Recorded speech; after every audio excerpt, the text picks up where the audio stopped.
Update India TV, हर खबर सच्चाई की ओर। नमस्कार, आपण पाहत आहात अपडेट इंडिया टीव्ही। चला तर पाहूया आजच्या ठळक बातम्या।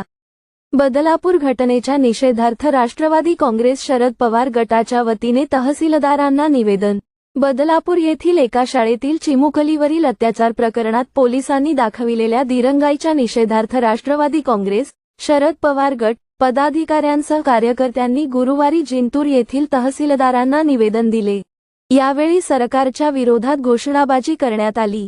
गृहमंत्री देवेंद्र फडणवीस यांच्या नेतृत्वाखालील पोलीस खात्याने दाखविलेल्या दिरंगाईमुळे त्या मुलींच्या कुटुंबियांना मोठा त्रास सहन करावा लागला।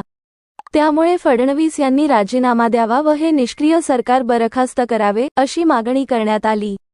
यावेळी प्रेक्षा विजय भांबळे युवती जिल्हाध्यक्ष परभणी, मनीषा केंद्रे महिला जिल्हाध्यक्ष परभणी, सबिया फारुकी माजी नगराध्यक्ष जिंतूर, आशाताई खिल्लारे, बाळासाहेब भांबळे माजी उपनगराध्यक्ष जिंतूर, माजी नगरसेवक राष्ट्रवादी शरद पवार गटाचे पदाधिकारी उपस्थित होते।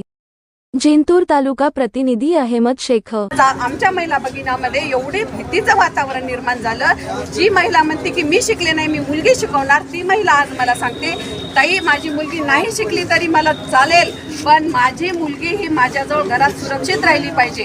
कुठं आमच्या सावित्रीबाई फुले, सावित्रीबाईंना मुलीला शिक्षण द्यावं, मुलगी माझी सुशिक्षित व्हावी, महिला सुशिक्षित व्हावी म्हणून सावित्रीबाईंनं दगड धोंडे खाल्ले, चिखल अंगावर खाल्ला आणि महिलांना शिक्षणाचे द्वार मोकळे करून दिले। महात्मा फुलेंनी त्यांना साथ दिली आणि कुठं हा महाराष्ट्र कुठं नेऊन ठेवला या भाजप सरकारनं माझा महाराष्ट्र। काही अधिकार, एक अधिकार नाही, स्वतः गृहमंत्र्याला खुर्चीत बसायचा अधिकार नाही, मुख्यमंत्र्याला खुर्चीत बसायचा अधिकार नाही आणि या सगळ्या सरकारला सुद्धा काही अधिकार नाही। आमच्या महिला भगिनीला तुम्ही आम्हीच देता, 1,500चा आम्हीच देता आम्हाला, तुम्हाला लाडक्या बहिणी म्हणता। अहो लाडकी बहीण एक दिवस भावाला राखी बांधती, सख्या भावाला विचारा बहीण काय असती। बहिणीकडे जर तिरपीने जर कोणा केली तर तो भाऊ त्याचे हात तोडायला, डोळे तोडायला मागं पुढं पाहत नाही आणि तुम्ही लाडक्या बहिणीची 1,500त लाडकी बहीण म्हणून घेता आणि त्या बहिणीच्या इज्जतीचे चिंधडे उडता आणि तुम्ही उघड्या डोळ्याने पाहता। काल एका दिवसातल्या घटना माहित आहेत का तुम्हाला किती झाल्यात? पुण्यातली घटना तुम्हाला माहित असेल। पुण्यात दारू पाजून एका अल्पवयीन मुलीवर 4 जण बलात्कार करतात आणि तुम्ही उघड्या डोळ्याने बघताय। तुम्ही फक्त फोडाफोडीचं राजकारण करताय। फडणवीस साहेबाला माझा संदेश आहे, फडणवीस साहेब तुम्ही फक्त फोडाफोडीच्या राजकारणात गुंग आहात। तुम्ही तुमचं थोडं लक्ष महाराष्ट्रावर द्या आणि महाराष्ट्रातल्या भगिनी आमच्या सुरक्षित आहेत का पहा। चाकूर असो, पुणे असो, मुंबई असो, ह्या ज्या घटना घडतायत, काल परवा कोलकात्यातली घटना घडली। एक आई वडील, शेतकरी आई वडील मुलीला शिकवत असताना स्वतःच्या पोटाला दोरी बांधून मुलीचं शिक्षण करतायत, मुलीला शिकवतायत का तर मुलगी पायावर उभी राहिली पाहिजे। जेव्हा मुलगी पायावर उभी राहती, डॉक्टर होती, आपण डॉक्टरांना देव मानतो आणि ती मुलगी दिवसभर तिची सेवा देते रुग्णाला, नाईट ड्युटी करते, रात्री 3 वाजेपर्यंत दवाखान्यात असते आणि 3 वाजता जेव्हा ती थोडं तिच्या रूममध्ये झोपायला जाते तेव्हा सकाळी कळतं की ह्या मुलीवर काय अत्याचार झाला। एवढा अत्याचार होऊन सुद्धा प्रशासन म्हणतं की अन्याय तिच्यावर अत्याचार झाला नाही, पण जेव्हा PM होतं तिच्या नाकातोंडातून रक्त दिसतं, तिचे पाय तुटलेले दिसते, तेव्हा कळतं तिच्या आई वडिलाला 3 तास तिला बघू दिले नाही। सरकारची वचकच राहिली नाही। जर तुम्ही हे सगळ्या गुन्हेगाराला पाठीशी घालण्यासाठी हे सरकार झालेलं आहे, इडीपिडीचं हे सरकार आहे, सगळे गुन्हेगाराचं सरकार आहे, सगळ्या बलात्कारी लोकांचं हे सरकार आहे, तर ह्या सरकाराचा जाहीर निषेध आम्ही सगळ्या महिला करतोय। तर या जाहीर निषेध करतो आणि तात्काळ त्या मुलाला आम्हाला भर चौकात शिक्षा झालेली आम्हाला महिलाला बघायची। असं जर नाही झालं तर सगळ्या महिला तीव्र आंदोलन करतात आणि हे आंदोलन आमचं डायरेक्ट मुख्यमंत्री साहेबाच्या गृहमंत्र्याच्या दारात आंदोलन जाईल आणि त्यांना खुर्चीहून खाली खेचल्याशिवाय माझ्या महिला भगिनी अजिबात राहणार नाही। आमच्या मुली सुरक्षित तर आम्ही सुरक्षित। माता ही एक स्त्रीमध्ये काय असते, स्त्री ही तुम्ही काय समजलं? स्त्रीला फक्त पोषणाची वस्तू समजली? स्त्रीला ही स्त्री एक माता आहे। जेव्हा ही एक माता नवीन जीव जन्माला घालती का तेव्हा ही माता स्वतःचा जीव धोक्यात घालून दुसरा जीव जन्माला घालती। हे सरकार हे विसरले।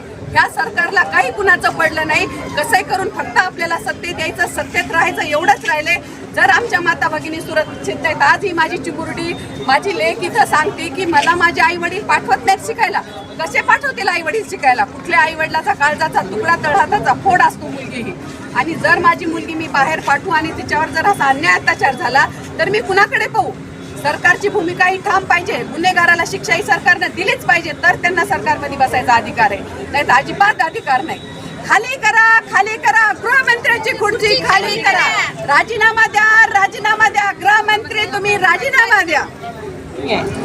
एक तरफ बोलते हैं बेटी बचाओ बेटी पढ़ाओ, ये लोगों का नारा, ये बेटी बचाओ बेटी पढ़ाओ बदल के बेटी उठाओ और आरोपी बचाओ, ऐसा ये लोगों का नारा होना चाहिए ये गवर्नमेंट का.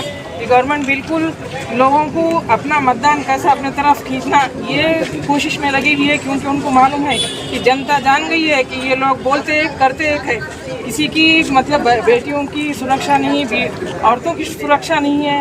छोटे मासूम बच्चे चाहे 3 साल 4 साल, अरे जहाँ से शिक्षा चालू हुई पुणे शहर से, वहाँ पे बच्ची सुरक्षा नहीं है, सुरक्षित नहीं है. कोई लेडीज़, कोई हॉस्टल की बच्ची या कोई स्कूल को जाने वाली छोटी बच्ची सुरक्षित नहीं है, तो दूसरे शहरों की तो बात दूर है. पुणे शहर में जहाँ से कि सावित्रीबाई फुले ने जो शिक्षा चालू की, जहाँ उन्होंने इतना लोगों के अपोज जाके जो बच्चियों के पढ़ने के वास्ते कदम आगे बढ़ाए, अपने आप पे इतना जुल्म सहे, तो वहाँ पे लोग बच्चियाँ सुरक्षित नहीं है. तो दूसरे सिटियों की तो बात और है कि गृह मंत्री हो, मुख्यमंत्री हो, ये सब आपस में एक दूसरे की रसाकशी में लगे हुए हैं. हम मतदान पैसा जमा करना ये योजनाएं चालू करने में जुड़े हुए हैं. लाड़की बहन की छोटी सी मासूम बच्ची को तुम सुरक्षा नहीं दे सक रहे, तो बहन की क्या सुरक्षा करेंगे आप? बच्चियों का सुरक्षा का बिल्कुल कहीं कोई शहर में नहीं है. अब ये बच्ची ने जैसा बोली है कि हम आई बाबा से परमिशन किस सूरत में लेंगे आगे पढ़ने के लिए, तो ये रिपीट से जूना ज़माना वापस आने के रास्ते पे है कि लोग अपने बच्चियों को पढ़ाने से दूर हो रहे, लोग अपने बच्चियों को घर पे बिठाने के वास्ते मजबूर हो रहे जब तक ये गवर्नमेंट है. और सबसे ज़्यादा ये गवर्नमेंट जब से आई, जब से बच्चियाँ बिल्कुल असुरक्षित हो गए हुए हैं, बिल्कुल बेभरोसा हो, चाहे हॉस्टल हो, चाहे कॉलेज हो, चाहे स्कूल हो या वैन हो, स्कूल को जाने वाली वैन भी ये लोग पकड़ रहे नहीं. तो ये गवर्नमेंट को सबने मिलकर ये गवर्नमेंट को हटाना है. और ये जो भी आरोपी है इनको खुलेआम सज़ा मिली तो दूसरे लोग ये कदम उठाने से रुकेंगे. इसलिए ये गवर्नमेंट ने जल्दी से जल्दी ये आरोपी को सरेआम सज़ा देना ज़रूरी है. Thank you. साठी कॉलेजला जायचंय पुणे किंवा संभाजीनगर या ठिकाणी, तर भारतातलं सगळ्यात पहिलं सुरक्षित नाहीये, तर मग आम्ही कसं जाणार? घरच्यांना कोणत्या तोंडाने परवानगी मागणार की आम्हाला परदेशामध्ये शिकायला पाठवा म्हणून? इथे कुणी सुरक्षित नाहीये, तर आम्ही कोणावर विश्वास ठेवून जायचं शिकायला? कोणाच्या भरोशावर जायचंय आम्ही शिकण्यासाठी?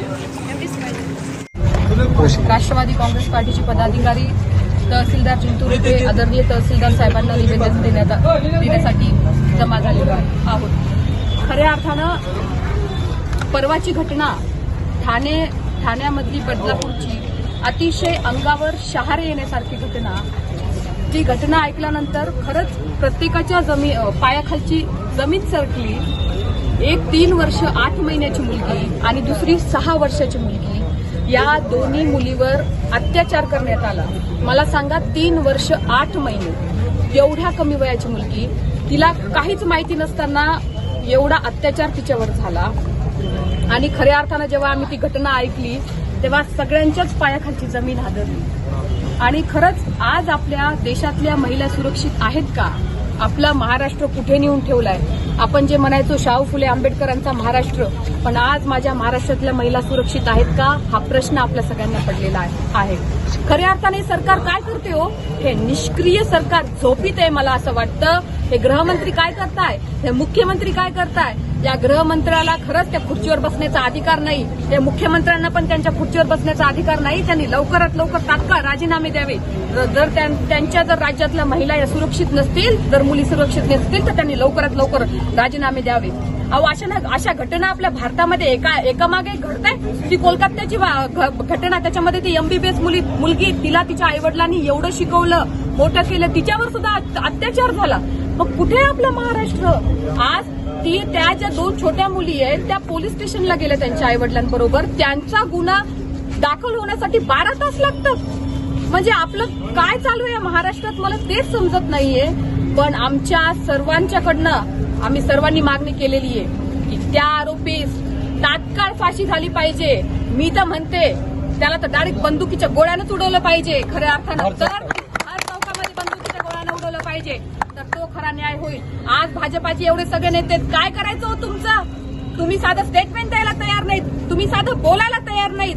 मग काय काय आज तुम्ही महिलांचं मतदान मागायला लाडकी बहीण योजना आणतात.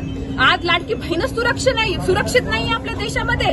हे अनेक सगळ्यात माता बहिणींचे प्रश्न आहेत. तुम्ही लाडकी बहीण योजना द्या आमच्या भगिनींना, आम्हाला चांगली गोष्ट आहे ती, पण त्याचबरोबर लाडक्या बहिणीची सुरक्षितता सुद्धा द्या अशी आम्ही मागणी करतोय. धन्यवाद.